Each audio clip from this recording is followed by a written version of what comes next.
Hey, this is Driving with Myles. I'm a state certified instructor. Let's talk about winter driving. It is 19 degrees out here. I'm gonna go ahead and put the vehicle in snow mode. This vehicle has snow mode. So I'm gonna go ahead and, that's race mode. Track mode, no, we're not trying to do that today. And this is snow mode. Okay, so this means the vehicle will start in second gear. We're gonna go ahead and drive through this area. This is an all-wheel drive vehicle, so if you're fortunate enough to drive an all-wheel drive vehicle, it does give you a little bit more added safety, but you still have to be careful and steer smoothly. I have both hands on the wheel, I'm just taking my time. Got the GoPro cam on, so you wanna scan, you wanna look left, middle, right. I'm at 60 miles an hour, you can see that. And in the neighborhood, early morning, you have kids. Again, it's 19 degrees out. Looking at the race pages, the battery voltage is 14.4. Usually batteries that are 5, 6, 7, 8 years old, they tend to give up in the winter time or when it's really hot, that load on the car. So look at that school bus. That bus is flying. So that's a great teachable moment. They have the right of way, so they're gonna wait for me because they're larger. And then I'm gonna go ahead and make my turn, hand over hand in and hand over hand out. That's a pretty good turn. Let's see if they're gonna stop. No, of course not. But if we did that on our test, then we'd be wrong. So learn from the mistakes of others. It's really important that you learn good fundamentals, and I have an opportunity to teach the next generation. I'm not perfect in my teaching instructions, but I really try to give students and adults, anyone who's taking driver's ed, a perspective on driving to be safe. I've been teaching 21 years, so I'm blessed to have this opportunity, and getting older is a great opportunity to teach the next generation driver. So I stop, I look, I see the kids, and then I make my turn, hand over hand in. Now, let's talk about this hand over hand stuff. I've been getting a lot of comments. There are various methods. Now, I'm at a low speed turn, less than 10 miles an hour. Hand over hand is the best method, the preferred method to turn when you're parking or making turns at intersections. You can also do hand to hand, okay? But I prefer to teach my students hand over hand. We know there's an airbag in the middle, so we're not talking about putting our thumbs on. And now I'm slowing down again. Let's see if they're really even gonna stop. People don't stop. Please learn from this. Okay, so I'm just going slow. I don't wanna overturn because I can slide and drift into this girl, and that would not be good. And I'm turning out hand over hand. And notice, my fingers, my thumbs are not on the airbag. They're not at the bottom wheel or the top. So I'm just taking my time scanning. There's a car behind me. Every 12 to 15 seconds, you want to check your mirrors.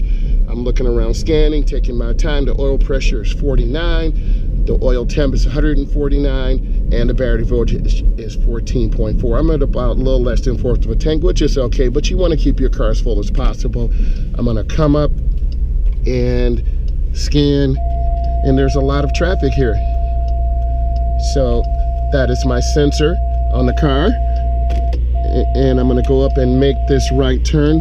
I'm looking for a gap, and one of the comments is a gap. You're either gonna pull out in front of a car when it's safe or pull behind a car when it's safe.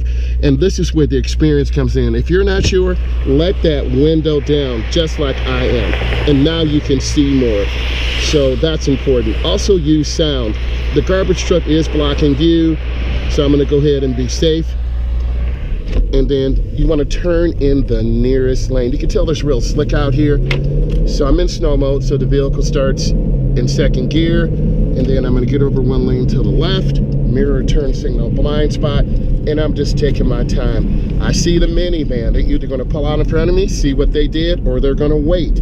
It's all timing. Their gap, they chose to pull out in front of me or behind. So that always catches beginning drivers off guard. It catches all of us off guard.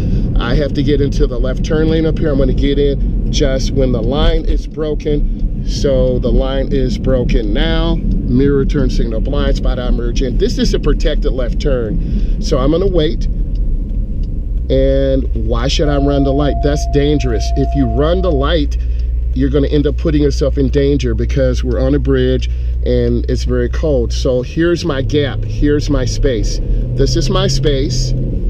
I felt safe. I made the turn. The biggest thing that beginning drivers do, they hesitate. If you hesitate, you could create an accident. On your DMV test or road test, they want to see you execute, right? They want to see you make decisions. Now I'm on a cloverleaf, which is dangerous. It's cold.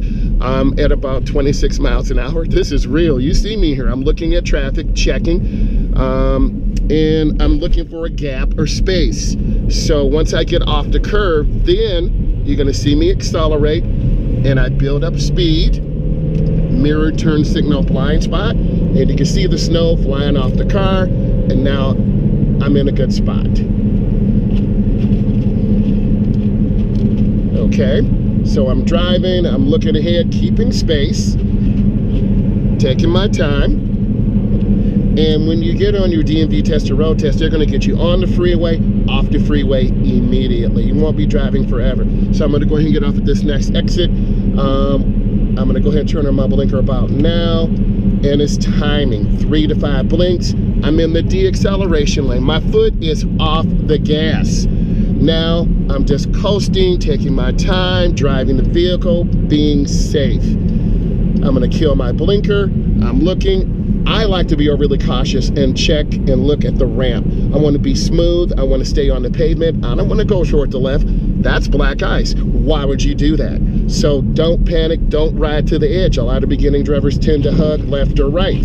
So that's one thing you want to be aware of. And here are our chevron alignment signs. We have our warning to the left. We have our edge line to the right. I'm looking ahead. I'm slowing down early just in case we slide. One of the worst feelings in the world is to slide into someone and rear end them. And that's scary and dangerous. So here's a good situation, teachable moment. These lanes, my lane has to turn right only. Inside lane, nearest lane. The second lane to my left, they turn in the middle lane.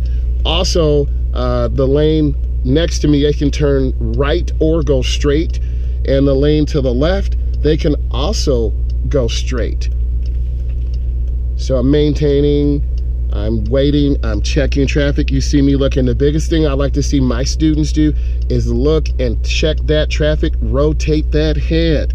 Look, do those head checks. So I'm looking, I'm checking, I'm scanning. See, truck ran a light. So be cautious, be careful, be aware what's going on. I'm coming up, I'm looking, and I want to turn in the nearest lane. And this is the nearest lane. I want to see the rear of the tires on the ground. If I can't see the rear of the tires on the ground, then I'm too close. If you found this of value, give it a thumbs up. And if you really like my content, subscribe to my channel. Thank you. This has been a great winter drive tutorial. More great content is coming. Remember, it's a new day.